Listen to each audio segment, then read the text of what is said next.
Your weakness gives you A ministry. Your weakness makes you more dependent on God. నీ బలహీనత దేవుని మీద ఎక్కువ ఆధారపడేటట్టు చేస్తుంది. Your weakness helps you value others.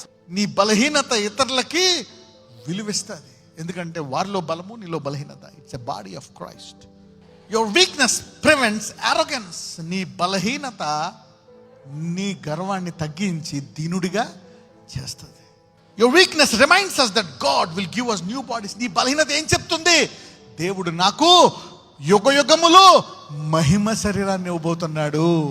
Your weakness reminds that we deserve wrath but we receive grace.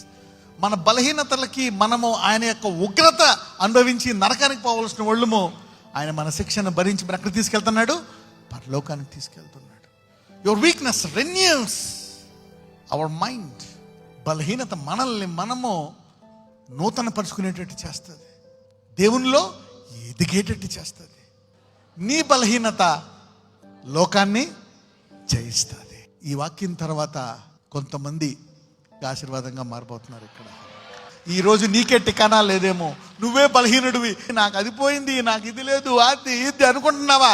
సహోదరుడా, ఈ 8 పాయింట్లు నీకే. ఈరోజు ఈ బలహీనతల్లోంచి ఈరోజు అనేక గొప్ప పరిచర్లు బయటికి రాబోతున్నాయి. ఇప్పుడు చెప్పండి, నీ బలహీనత ఒక రకంగా నెగిటివా పాజిటివా?